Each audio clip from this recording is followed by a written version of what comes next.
Saúde, irmãos, na graça e na paz do Senhor Jesus. Amém? Hoje eu estou meio fanhoso, essa voz maravilhosa, não é sempre assim não, que está pior do que normalmente, né? Peguei uma gripe bastante forte de ontem para hoje, é gripe alérgica, né? Aí ataca a minha garganta, então eu estou meio devagar hoje, os irmãos não estranhem não, viu? Mas eu quero agradecer mais uma vez a honra e a oportunidade de estar aqui com os irmãos, de poder ministrar aos corações nessa noite aquilo que Deus tem falado ao meu coração também. Salmo 51, versos de 1 a 15, é o texto que nós estaremos meditando nessa noite. E eu só quero dizer para você que fazer uma perguntinha para você. Você se considera uma pessoa de sucesso?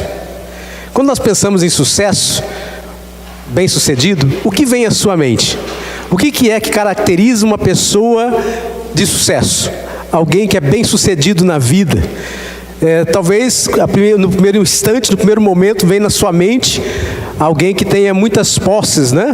Posses materiais, talvez aí não somente a parte financeira, mas de repente o aspecto cultural também, alguém muito estudado, alguém que tem uma certa colocação na sociedade, enfim. E eu fiquei pensando sobre famílias bem-sucedidas, e aí o que me fez colocar é famílias cristãs bem-sucedidas. Deixa eu fazer uma pergunta também, outra pergunta. Você conhece alguma família cristã que não seja bem-sucedida? Interessante pensar nesse quesito, né? Porque de repente você pensa assim, bom, por ser cristão, de fato já é bem-sucedido. Mas nem é sempre assim, não sempre é assim. Às vezes nós temos encontrado pessoas, famílias, indivíduos que conhecem o Senhor Jesus, mas não têm uma vida bem-sucedida. Não porque o Senhor Jesus não quer promover isso na vida dela, não porque o Senhor Jesus não quer trazer isso para ela, mas é que ela deixou de viver, na verdade, aquilo que o Senhor tem proposto para o seu coração. E aí então ela deixa de viver aquele sucesso ou que o Senhor mesmo tem colocado. Bem, vamos pensar algumas coisas aqui nesse texto. Deixa eu ler com os irmãos. Eu espero ser bem sucinto, ainda que tenha alguns slides aí para apresentar, mas eu espero terminar no tempo hábil aí também e de alguma maneira alcançar o seu coração nessa noite. Salmo 51. Estamos lá juntos? Amém? Diz assim a palavra do Senhor: tem misericórdia de mim, ó Deus, segundo a tua benignidade apaga as minhas transgressões, segundo a multidão das tuas misericórdias, lava-me completamente da minha iniquidade e purifica-me do meu pecado, porque eu conheço as minhas transgressões e o meu pecado está sempre diante de mim. Contra ti somente pequei e fiz o que a teus olhos parece mal, para que sejas justificado quando falares e puro quando julgares. Eis que em iniquidade fui formado e em pecado me concebeu minha mãe. Eis que amas a verdade no íntimo e no oculto me fazes conhecer a sabedoria. Purifica-me com sopo e ficarei puro. Lava-me e ficarei mais alvo do que a neve. Faze-me ouvir júbilo e alegria, para que goze os ossos que tu quebraste. Esconde a tua face dos meus pecados e apaga todas as minhas iniquidades. Cria em mim, ó Deus, um coração puro, renova em mim um espírito reto. Não me lances fora da tua presença e não retires de mim o teu Espírito Santo. Torna a dar-me a alegria da tua salvação e sustém-me com um espírito voluntário. Então ensinarei aos transgressores os teus caminhos e os pecadores a ti se converterão. Livra-me dos crimes de sangue, ó Deus, Deus da minha salvação, e a minha língua louvará altamente a tua justiça. Abre, Senhor, os meus lábios e a minha boca entoará o teu louvor. Eu vou estar tentando usar isso aqui, mas acho que não vai funcionar mesmo, né, Emerson? Deu certo? Então tá. Então beleza. Porque aqui não está realmente, o negocinho aqui não estava funcionando. A gente tenta lá, ó. Foi você, né? Joia. A igreja ela é formada pela soma de famílias. E aí, quando nós pensamos numa família bem-sucedida, eu fiquei pensando justamente em cada um de nós que aqui estamos nessa noite. Você se considera uma pessoa bem-sucedida, uma família bem-sucedida? Eu olho para a minha família, eu tenho 2 filhos já criados, né? E aí a questão é que vem ao meu coração, eles foram bem criados, eles estão caminhando bem. E aí, quando penso nisso, no meu coração às vezes vem aquele questionamento. Eu acho que eu errei em alguns lugares, eu falhei em algumas coisas no meu caminhar, no meu ensino, no meu tratar com os meus filhos. Algumas coisas eu gostaria que fossem diferentes do que são, mas isso faz de mim alguém que não é bem sucedido? Há um versículo na palavra de Deus que diz, em Provérbios 23, filho meu, dá-me o teu coração. Filho meu, dá-me o teu coração. Nós cantamos agora há pouco um cântico que fala que nós devemos entregar tudo. Entrego tudo a ti. Filho meu, dá-me o teu coração. E aí o Senhor faz uma proposta para a gente de entrega. E essa entrega tem que ser plena, entregar tudo. E eu pergunto a você, é fácil entregar tudo? Você tem conseguido entregar tudo ao Senhor? E eu tenho olhado para a minha vida em relação aos meus filhos, a minha família, a vida da igreja, a minha vida pessoal, e eu enfrento essa dificuldade de fato entregar tudo ao Senhor. A igreja ela é formada pela soma de famílias, mas aí o que acontece? Se uma família não caminha bem dentro da igreja, irmãos, a palavra de Deus diz que nós somos um corpo. A igreja é corpo, e se uma família não vai bem, logo o corpo não está bem, ele não está caminhando como deveria caminhar. Pode passar, irmãos. Pode ir passando. Então, você se considera realmente uma pessoa de sucesso? É uma pergunta que você precisa fazer, mas que tipo de sucesso? Bom, a palavra de Deus diz que o Senhor Jesus, quando Ele estava aqui, em João capítulo 10, Ele disse assim, olha, eu vou dar vida a vocês, e eu vou dar vida em abundância. E aí também quando lemos para esse texto de João capítulo 10, talvez que venha na mente também, vida em abundância, talvez eu tenha uma boa conta bancária, eu tenha tudo que eu preciso de bom nesta vida, mas vida em abundância diz respeito àquilo que é espiritual, então pode passar. Então quando nós olhamos para aquilo que Deus tem para a gente, e aquilo que Satanás está fazendo, eu fico preocupado. A destruição da família, da instituição chamada família, representa a destruição da própria humanidade. Você sabe por que o mundo está ainda do jeito que está? Já estaria bem pior. Sabe por que está do jeito que está? Porque eu e você estamos aqui. Porque a igreja ainda está aqui. Por isso que o mundo está do jeito que está. E o mundo está bem? Não está não, irmãos, a coisa está feia. Isso está do jeito que está porque ainda estamos aqui. Imagina quando de fato não estivermos mais aqui.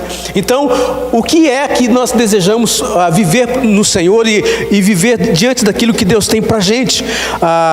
Deus quer salvar todas as famílias. Deus quer salvar todas as famílias. E é importante que você tenha esse entendimento. Salvar todas as famílias. E a pergunta no meu coração é, mas todos serão salvos? Não todos serão salvos. Muitos já partiram para a eternidade sem o conhecimento de Deus. Mas você está aqui. Olha só o privilégio que eu e você temos de podermos conhecer a Deus, de criarmos os nossos filhos diante da presença do Deus Todo-Poderoso. Então, agora pensa naquele privilégio enorme que você tem de todas as manhãs acordar e falar com Deus. Você tem esse privilégio, não é? Eu tenho esse privilégio, mas quantas famílias ainda não têm, porque continuam perdidas? E para que essas famílias possam viver de fato um sucesso na vida, elas precisam ter um encontro com o Senhor, ter aquele encontro real, verdadeiro, que vai transformá-las. Agora, para salvar essas famílias, Deus está agindo, está fazendo coisas, e coisas diferentes. Algumas maneiras. É interessante, irmãos, o que Deus faz? Uma coisa eu sei que Deus, quando olha para a igreja, para as famílias da igreja, para as famílias que estão lá fora, tudo que Deus tem para a gente, irmãos, pode ter certeza que aquilo que Deus faz, Ele faz bem feito. Você concorda comigo? Que aquilo que Deus faz, Ele faz bem feito? Pode colocar ali a imagem. Ele é perfeito naquilo que Ele faz. Deus sabe o que faz e como fazer. Bom, na palavra de Deus, Deus começou tudo com o quê? Com a família, não foi? Tudo deu início através de uma família. E hoje nós estamos aqui vivenciando dias em que a família está, na verdade, estão tentando de todas as formas destruir a família. Mas nós temos alguns exemplos na palavra de Deus que nos traz aí um alento ao coração, porque são exemplos mesmo de como nós podemos olhar para a palavra de Deus e ver que famílias caminharam bem apesar das lutas, apesar das dificuldades. Pode passar lá, meu amado. o mesmo Deus, eu não sei como Deus vai fazer na tua vida, não sei como Deus vai agir ou já agiu na sua vida para trazer você até aqui, mas olha, o mesmo Deus que abriu o coração de Lídia lá no livro de Atos, eu sei que os irmãos estudaram o livro de Atos faz pouco tempo, né? Aquele mesmo Deus que abriu o coração de Lídia, a vendedora de púrpura, através de uma oração, né? Foi feita uma oração e ela, eu quero conhecer esse Deus Todo-Poderoso. Irmãos, através de uma oração, alguém foi convencido a crer em Cristo. Como foi que você se achegou ao Senhor Jesus? Foi através de uma oração? O que foi que Deus fez para que você pudesse chegar até aqui? Bom, mas o que é interessante, irmãos, que para o carcereiro, aquele homem de Atos também, para chegar à presença do Senhor, foi necessário um terremoto. Então, primeiro uma oração, e depois Deus usa um terremoto para alcançar um outro coração, para abrir o coração, para que aquela pessoa pudesse entregar o coração a Ele. Primeiro Lídia usou uma oração, o carcereiro usou um terremoto. Eu não sei o que Deus vai fazer para alcançar o teu coração, se vai ser através de uma oração ou se vai ser através de um terremoto, não é? E Deus usa coisas assim para abalar as nossas estruturas, irmãos, e Deus queira que seja somente através da oração. De repente você está aqui nessa noite carecendo de alguma coisa na tua alma, e alguém ora por você, e você vai pegar aquilo de fato para a tua vida, e você vai viver bem aquilo. Mas talvez você vem na igreja, tem uma necessidade, ouve a palavra de Deus, mas continua ainda duro, endurecido, vai e vem, volta para casa com aquela mesma dificuldade, e talvez Deus vai usar de um terremoto para falar com você. E irmãos, às vezes isso acontece.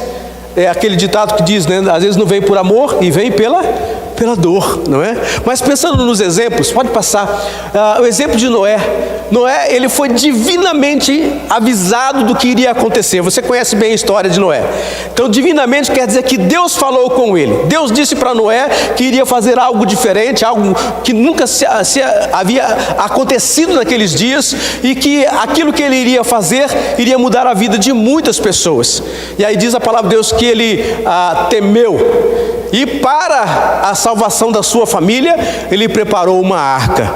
Irmãos, como que é interessante ver o exemplo de Noé como pai, como alguém que cuidava da sua família. Aqui diz que por causa da sua família, ele preparou uma arca. Você tem a sua família. O que você tem preparado para a salvação da sua família? Noé foi a arca. Ele preparou uma arca para que a sua família pudesse ficar bem, ser cuidada pelo Deus Todo-Poderoso. Eu não sei o que você precisa preparar, fazer. Irmãos, sabe quanto tempo Noé levou para preparar a arca? Os irmãos com certeza já fizeram um estudo sobre isso. Foram 120 anos trabalhando na construção daquela arca. 120 anos os filhos deles olhando tudo aquilo que o filho dele olhando aquilo que estava acontecendo e entendendo que a arca, aquele lugar projetado, era para a salvação da sua família e de todos quantos viessem a crer, assim como Noé temeu ao Senhor. Irmãos, Deus quer usar a tua vida para que você prepare também aquele lugar para os seus filhos, para os seus netos, aquele lugar que Deus tem preparado para que eles possam ser bem-sucedidos, para que eles tenham uma vida de fato de sucesso, vida espiritual com Deus, vida de fato verdadeira com Deus, uma vida cristã autêntica, bem-sucedida na presença do Senhor. Então o que eu e você estamos fazendo para que isso aconteça? Pode passar. Outro exemplo, o exemplo de Jó. Jó, irmãos, nós temos um exemplo de pai. A palavra de Deus diz, irmãos, que ele, nos dias lá, eles faziam as festas, né? E no dia das festas, ele chamava todos os seus filhos. Pode passar o próximo slide. Ele chamava os seus filhos, um a um, chamava, e diz a palavra de Deus que ele chamava com um projeto, ele tinha um objetivo naquilo. Ele chamava os seus filhos para os santificar. Você tem chamado o teu filho no canto para orar com ele? Você tem chamado o teu filho para santificar o seu filho, a sua filha? Você tem investido tempo para que isso aconteça? Irmãos, aqui diz que Jó, ele fazia isso. E aqui é interessante, irmãos, que ele fazia um altar, levantava um altar diante do Senhor, e ele sacrificava naquele altar por todos os seus filhos, porque ele pensava assim, vai que os meus filhos pecaram, e se eles pecarem, eu preciso sacrificar ou trazer uma oferta diante do trono da graça de Deus por cada um. E ele fazia isso continuamente. Irmão, está falando de alguém que cuidava da sua família todos os dias. Estamos vivendo dias difíceis, irmãos, em que os pais preferem deixar os filhos ao cuidado de outros, porque cuidar de filho dá trabalho, não dá? Eu tenho 2 criados já, então você que tem filho pequeno ou neto, né? Agora começa a vir os netos para alguns. Eu ainda não tenho neto, mas o neto vem e substitui o filho. E aí alguém já disse assim, com muita propriedade, né? Que o avô estraga, né?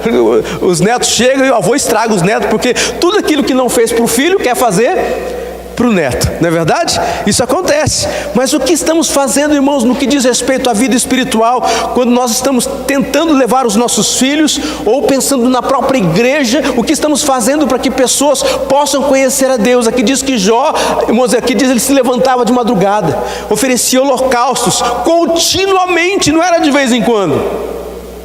Irmãos, às vezes eu não sei se você já caiu nisso, né? De repente o irmãozinho do teu lado fala assim: irmão, ora por mim, eu estou passando por alguma dificuldade assim, assim, assim, ora por mim.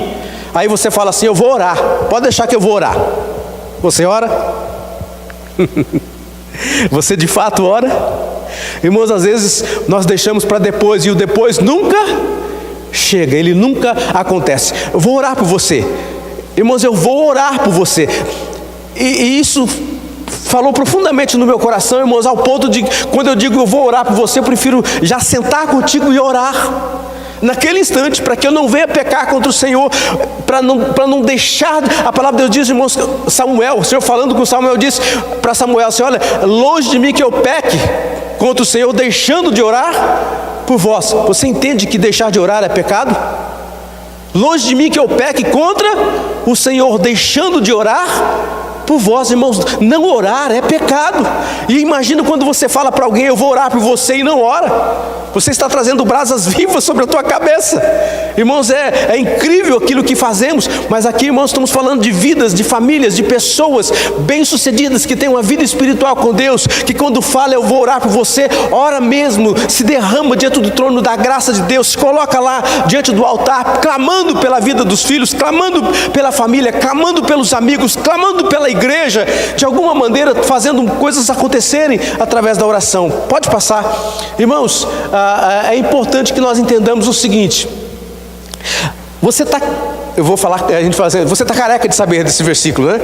Eu e minha casa serviremos ao Senhor. Aí está partindo de, olha, é você, começa comigo o servir, irmãos. Eu e minha casa, mas começa com quem? É a partir de mim. Eu, Dorival, quero servir a Deus. Eu, Dorival, vou fazer um concerto com Deus. Eu, Dorival, de fato, ter uma vida de sucesso, autêntica, bem-sucedida na presença do Senhor Deus. E essa vida diz respeito àquilo que é espiritual, ao meu relacionamento com Ele. Eu e a minha casa. E quando fala minha casa, está falando de todos aqueles que estão congregando comigo dentro do meu lar. Os meus filhos, e talvez alguns agregados também, porque às vezes não é só filho, né? Às vezes tem outras pessoas que moram junto também. Eu e a minha casa. Ele está falando tudo que diz respeito ao meu lar, tudo que diz respeito ao que está aqui dentro, é para servir a Deus. Então, irmãos, quando nós pensamos em tudo isso, nós entendemos que uma vida de sucesso é possível quando nós olhamos para esses exemplos da palavra de Deus, de homens que com seus exemplos de vida disseram: olha, nós vamos servir ao Senhor, mesmo com muitas lutas e com muitas dificuldades. Pode passar, próximo slide. Irmãos, a coisa acontece da seguinte maneira: esse salmo de Davi, ele havia pecado contra o Senhor. Agora que eu vou voltar para o salmo, tudo foi introdução, né? Eu tenho 5 minutos para terminar a mensagem. Davi, em sua oração, nos mostra que o sucesso vem quando nós temos, mas está terminando já, viu? Nós temos algumas coisinhas a pensar somente aqui. Quando é que eu me torno alguém de sucesso? O pano de fundo é esse: Davi havia pecado contra o Senhor. Ele havia cometido adultério, um pecado não somente aos olhos de Deus, aos nossos olhos, né? É algo seríssimo, grave. Deus, ele fica muito entristecido quando isso acontece. E Davi havia feito isso porque estava no lugar errado, na hora errada, vendo o que não devia, e acabou fazendo o que não devia, tomando decisões erradas. Enfim, a vida dele virou uma coisa maluca por causa de um pecado que ele cometeu outros pecados. E aí vem Davi e nos traz esse Salmo 51 mostrando mostrando o seu arrependimento diante de Deus. E o que me chama a atenção a respeito de Davi, irmãos, é que a palavra de Deus diz que ele era um homem segundo o coração de Deus. Eu falei, mas espera lá, como assim um pecador miserável como Davi? Um homem desse jeito, como que ele pode ser alguém bem-sucedido, espiritualmente falando? Como ele pode ser alguém conhecido como um homem segundo o coração de Deus? E eu fiquei pensando na minha própria vida. E aí, irmãos, eu olho para esse texto e eu vejo Davi, ele trazendo algumas lições para a gente aqui, lições importantes, porque diz respeito à minha vida e à sua, naquilo que nós vivemos no dia a dia. Aqui ele está expressando o seu arrependimento, e existe aqui algumas palavrinhas importantes para o nosso aprendizado. Primeiro, aprendemos a pedir perdão. Então, irmãos, somos uma pessoa de sucesso, uma família bem-sucedida, uma igreja de sucesso, uma igreja bem-sucedida, quando de fato aprendemos a pedir perdão. Pedir perdão, irmãos, os versos 1 a 9 está justamente transcrevendo, fala sobre essa atitude de Davi. Ele diz assim: Pai, tem misericórdia de mim, segundo a tua benignidade, apaga as minhas transgressões, lava-me completamente, eu conheço as minhas transgressões, contra ti somente eu pequei, eis que em iniquidade fui formado, eis que amas a verdade, purifica-me com hisope, faz-me ouvir júbilo e alegria, esconde a tua face dos meus pecados, apaga as minhas transgressões. E o versículo 10 que eu gosto muito: cria em mim, ó Deus, um coração puro, e renova dentro de mim um espírito inabalável. Ele está dizendo para Deus, irmãos, perdoa-me, Senhor, perdoa-me. Irmãos, nós precisamos aprender a pedir perdão. No versículo 3 ele diz: eu conheço, pode passar o próximo slide, eu conheço a minha culpa. Então assuma a sua culpa. Irmãos, nós temos a tendência de achar que sempre o errado é o outro, seja na igreja, seja dentro de casa, no nosso lar. Nós sempre temos a tendência de colocar o peso na vida do outro. Davi, ele olhou para o Senhor e disse: Senhor, eu pequei contra o Senhor, eu de fato eu assumo a minha culpa. Irmãos, uma família, uma vida, uma igreja que é bem sucedida é quando nós aprendemos a pedir perdão. Irmãos, e há uma diferença entre pedir perdão e pedir desculpa. Você sabe qual é a diferença? Irmãos, de repente eu estou aqui caminhando, né, e esbarro ali no irmãozinho, bem na frente, esbarro no irmão Artemio, e eu falo: desculpa aí, meu irmão, esbarrei nele, foi sem querer. Né? De repente você tropeça num, tropeça no outro, desculpa. Irmãos, isso é exatamente, o pedir desculpa é quando nós causamos algumas coisas que é simplesmente pequenos esbarrões na vida. Pedir desculpa é isso. Agora, pedir perdão é quando nós ofendemos alguém. Pedir perdão tem a ver com a ofensa que você projetou na vida do outro. De alguma maneira eu ofendi você. Irmãos, às vezes nós queremos só pedir desculpa por aquilo que na verdade foi uma ofensa. Então nós temos que aprender a pedir perdão. Por que aprender? Porque eu e você naturalmente não gostamos de pedir perdão. Ou você gosta de pedir? Porque pedir perdão, irmãos, está falando de alguém que se humilha, né? De alguém que chega lá e fala assim: eu assumo a minha culpa, eu errei, de fato eu errei. Então, irmãos, aprender é tarefa diária, é algo que é para a vida toda, é o tempo todo aprendendo, buscando esse aprendizado, para que eu possa assumir a minha culpa, que diz no versículo 4, reconhecer que ofendeu a Deus. Senhor, eu ofendi o Senhor. Chegar para o irmão e dizer: meu irmão, me perdoa, eu causei uma ofensa a você, eu não devia ter falado aquilo, eu não devia ter feito aquilo, eu te ofendi, me perdoa, apele para a misericórdia. Já pensou nós chegarmos nesse nível de vida espiritual, irmãos? Você vê alguém que é bem sucedido diante de Deus, alguém que perdoa? Sim ou não? Você consegue ver alguém que é bem sucedido diante de Deus, alguém que perdoa? Eu vejo assim, eu creio que é assim. Quando a gente de fato consegue perdoar uma ofensa que nos foi cometida. Mas pedir perdão, irmãos, é outra história também. Então pedir perdão e perdoar tem a ver com assumir a culpa e aprender a viver isso. E ainda, irmãos, reconheça ter ofendido a Deus, apele para a misericórdia, purifique-se no sangue de Jesus. Aqui diz: purifica-me com hisope e ficarei puro, lava-me e ficarei mais limpo. Ele diz: mais limpo do que a neve, mais alvo do que a neve. Irmãos, que coisa gostosa saber que Deus, na sua graça e misericórdia, pode nos limpar o tempo todo. Só basta você reconhecer o seu pecado. Eu pequei, Senhor, perdoa-me. Chegar para o irmão e falar: meu irmão, eu errei contra você. Eu tenho visto o pastor Silvio trazendo palavra, o tempo desde que eu tenho estado aqui com os irmãos. A palavra do pastor Silvio é para a igreja, a vida cristã, a vida do caminhar da igreja no dia a dia. E se tem algo que nós precisamos aprender, irmãos, para sermos uma igreja bem sucedida, é aprendermos a pedir perdão e perdoar. Eu digo para os irmãos que eu luto com isso o tempo todo. Porque, irmãos, quando alguém vem pedir perdão, há o perigo do orgulho, né? De repente a pessoa chega para você: olha, me perdoa. Você fala: tem que pedir mesmo, né? É isso mesmo, você pisou na bola, cara. Tem que pedir mesmo, né? E por outro lado, irmãos, o orgulho de novo, quando você tem que pedir perdão para o outro, porque o orgulho não faz você se humilhar. Então, em todos os casos, tanto pedir perdão como perdoar, você vai ter que lidar com o seu orgulho pessoal e fazer morrer esse orgulho, para que a gente possa, diante de Deus, viver aquilo que Deus tem para a gente. Aprender a pedir perdão. Eu tenho aprendido com a minha esposa ao longo dos anos de caminhada. Ela é a primeira pessoa que eu tenho lutado para aprender. Lá dentro de casa, nós fazemos coisas que não fazemos aqui na igreja. Lá dentro de casa, nós falamos coisas que, de repente, aqui no meio de vocês, nós não falaríamos. Aí você fala assim: opa, pera lá, então você é duas caras, né? Você é uma pessoa hipócrita, não é isso? Mas sabe de uma coisa? Às vezes nós somos, irmãos. Porque lá dentro de casa, lá está o Dorival. E quem é que conhece melhor o Dorival? É a minha esposa. Ela está comigo já há mais de 30 anos. Ela sabe quem eu sou, não é? E através dos anos eu tive que aprender a pedir perdão. E eu acredito que ela também está aprendendo a pedir perdão, porque eu erro com ela e ela erra comigo. E só caminhamos bem, irmãos, até hoje, até aqui. Caminhamos bem, não sem lutas, mas caminhamos até aqui, porque estamos aprendendo a olhar um para o outro e reconhecer que erramos. Olha, aquela palavra que eu disse para você, me perdoa, foi dura. Não devia ter falado daquele jeito, me perdoe. E a gente vai aprendendo, irmãos, se nós queremos de fato sermos bem sucedidos. O que mais fazer?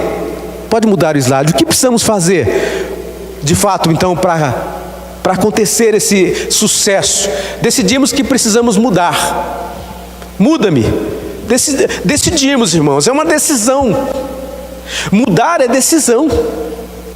Querer fazer diferente é uma decisão, é uma escolha que você toma diante de Deus. A partir de hoje eu vou fazer diferente. Pode colocar aí a figurinha. Chega uma altura que tem que dizer: basta, não quero mais isto. Vou mudar isso tudo. Dá um basta na vida, porque eu quero mudar aquilo que tem que ser mudado. E decide mudar, eu decido mudar, irmãos, se eu quero ser bem sucedido. Eu não posso continuar fazendo as mesmas coisas do mesmo jeito que eu estou fazendo. Pensa bem, nós estamos em 2017. Quantos aqui estão vivendo 2017? Pergunta estranha. Pergunta estranha, não é? Você fala: mas pastor, pera lá, o senhor ficou doido? Nós estamos em julho de 2017. Todos nós aqui estamos em 2017. Será, irmãos? Será que todos nós aqui estamos em 2017? Talvez você ainda tenha pendências de 2010. Coisas que você tinha que mudar há 5, 6, 7 anos atrás. E você vem trazendo isso para a sua vida ao longo dos anos. Talvez você esteja vivendo em 2000 e no ano 2000 ainda. Talvez o teu coração precisa ser tratado de uma tal maneira que você não se deu conta que muita coisa que está aí dentro não era para estar mais. E você continua vivendo lá atrás e não está ainda em 2017. Talvez você esteja vivendo um outro ano da tua vida. E é por isso que talvez a tua vida não é uma vida de sucesso, porque você vive o tempo todo no passado. E quando a gente vive no passado, irmãos, não tem como Deus trabalhar conosco, porque Deus não é um Deus de passado, é um Deus de presente. É um Deus que faz as coisas acontecer agora. E é por isso que eu preciso decidir, tem que dar um basta. Vou mudar isso agora, para que daqui para frente eu possa de fato viver algo novo na minha vida e ser bem sucedido. Ter a minha família, uma família de sucesso, bem sucedida. Ser parte de uma igreja que é bem sucedida. Preciso dar um basta. Irmãos, o grande desafio, cada vez que vira o ano, isso vem no meu coração. O que é que você está deixando, ou o que é que você deixou em 2016, Dorival? O que é que está carregando ainda? Por que você carrega isso? O que é que ficou de 2015? O que é que ficou de 2014? Tem alguma coisa lá atrás que você precisa resolver? Tem algumas coisas lá atrás que você ainda está carregando e você de fato não está vivendo ainda 2017? E 2017 já está passando do meio do ano, irmãos. Aí daqui a pouco chega 2018 e você fala, puxa, eu não vivi 2017. Não consegui viver porque ainda estou preso a coisas lá de trás. Então o Senhor nos chama, irmãos, para uma vida de sucesso, mas eu preciso decidir mudar. Eu preciso tomar uma decisão. A partir de hoje eu vou fazer diferente. A partir de hoje eu vou fazer diferença na minha vida, na vida das pessoas que estão comigo, na vida dos meus filhos, na vida da igreja, na vida dos meus vizinhos, na vida do meu patrão, na vida dos meus empregados. Vou fazer diferente. Vou viver 2017 como nunca vivi antes. Vou andar na presença de Deus como nunca vivi até antes, até agora. Então, irmãos, decidir é importante. Próximo slide. O que foi que ele decidiu? Ele queria um coração puro. Cria em mim, ó Deus, um coração. Ele não tinha um coração puro, por isso que ele falou, cria em mim. Renova dentro de mim um espírito que seja reto. Cria, ele não tinha. Um espírito inabalável que não vacila. Irmãos, ele queria mais do Espírito. Ele diz, o Espírito Santo de Deus, olha, volta, não retires de mim o teu Santo Espírito. Naquela época, irmãos, o Espírito Santo vinha sobre as pessoas. Não é como hoje, que habita dentro de nós. O Espírito Santo vinha sobre as pessoas, fazia a obra que era para ser feita, e aí ele saía. E outra razão de sair do Espírito Santo é quando alguém pecava contra o Senhor. E ele diz, não retires de mim o teu Santo Espírito, não retires de mim, eu quero mais do Senhor. Então decida ter um coração puro, decida querer mais do Espírito Santo. Versículos 12, a parte A, diz, torna a dar-me a alegria da tua salvação. Irmãos, ele queria ter alegria, ele queria participar das coisas boas que Deus tinha para ele. A parte B do versículo 12, dá-me um espírito voluntário, pronto para servir a Deus e ao próximo. Olha, irmãos, que coisa tremenda, quando nós olhamos para Deus e entendemos que Ele quer de fato fazer de você e eu pessoas bem-sucedidas. E para a gente terminar a nossa palavra aqui, próximo slide. Quando entendemos que Deus quer nos usar. Mas de onde você tirou isso? Bom, Davi, depois que ele confessou o seu pecado, que ele assumiu a sua culpa, que ele disse para Deus que de fato ele estava tremendamente arrependido, que ele queria mudar de vida. Aí ele vem no finalzinho do texto que nós lemos, irmãos, lá no versículos 13, ele diz assim: então ensinarei aos transgressores os teus caminhos, e os pecadores a ti se converterão. Você vê missões aqui? Eu vejo. Usa-me, Senhor. Agora eu estou pronto para ser usado. Irmãos, uma pessoa bem-sucedida, ela quer ser usada pelo Senhor. Uma pessoa que tem uma vida cristã na presença do Pai, ela é uma pessoa que quer ser usada. Senhor, olha, eu pequei contra o Senhor já purificou meu coração e agora usa-me. O Senhor vai usar a minha boca para falar aos transgressores. O Senhor vai usar a minha vida para abençoar outras vidas. Usa-me, Senhor. Usa-me. Entendemos que Deus quer nos usar. Você entende isso, que Deus quer usar a tua vida? Você está aqui não por acaso, irmãos. Deus trouxe você aqui, neste lugar, nesta igreja. Ele projeta em você o propósito dele. E o propósito dele é tremendo, é grandioso por demais. Você não está aqui por acaso. Deus quer usar a tua vida. Então, vivencie tudo isso. Só para a gente encerrar, vivencie aquilo que Deus tem para você. Deus tem um propósito para a sua vida. Isso é a missão que Deus tem para você. Disponha-te a converter vidas. Está no versículo 13. Aqui diz, então ensinarei aos transgressores. Disponha-se a levar essa visão de Deus àquele coração que ainda não conhece a Deus. Dispõe-te a ir e visitar os transgressores. Você sabe quem são os transgressores? Os pecadores, os ímpios que não conhecem a Deus. E aqui está dizendo, Davi diz, olha, eu vou ser usado para que o Senhor, através da minha vida, alcance essas pessoas. Versículo 14, ele diz assim, livra-me dos crimes de sangue, ó Deus, Deus da minha salvação, e a minha língua louvará altamente a tua justiça. Irmãos, ele diz, olha, através da minha língua, através do meu falar, aquilo que eu viver agora vai ser para louvar o teu nome. Ele estava disposto a mudar a vida dele e louvar o Senhor através da vida dele. E aí, versículo 15: permita-me, Senhor, ser um instrumento usado por Deus. Aí diz: abre, Senhor, os meus lábios, e a minha boca entoará o teu louvor. Abre, Senhor, os meus lábios, e minha boca entoará o teu louvor. Então, irmãos, quando nós entendemos que estamos aqui para sermos usados por Deus, nós começamos a participar de uma vida que de fato ela é bem-sucedida. Alguém usado por Deus é alguém bem-sucedido. A pergunta que eu deixo para você é: você tem sido usado por Deus? Você tem desejado mudar a sua vida? Você tem escolhido o melhor? Exatamente aquilo que Deus tem para você? Então, irmãos, quando nós olhamos para tudo aquilo que Deus tem para a nossa vida, fica a seguinte questão, né? Eu comecei perguntando para você se você se achava bem-sucedido. Bem, eu entendo que Davi nos dá uma boa palavra sobre isso. Então, reconheça a sua culpa, aprenda a perdoar, aprenda a pedir perdão. Reconheça que Deus, Ele é o Deus de Todo-Poderoso, que está lá, presente na nossa vida em todo o tempo. Ainda que às vezes eu não o perceba, Ele continua lá, sustentando, cuidando, preservando a nossa vida. E eu queria deixar isso contigo nessa noite. Que Deus abençoe o teu coração e que você seja de fato uma pessoa bem-sucedida. E que Deus use a tua vida para a honra e glória dEle. Amém? Deus abençoe o seu coração. Passei um pouquinho do horário. Eu estava ali lutando para não passar, mas...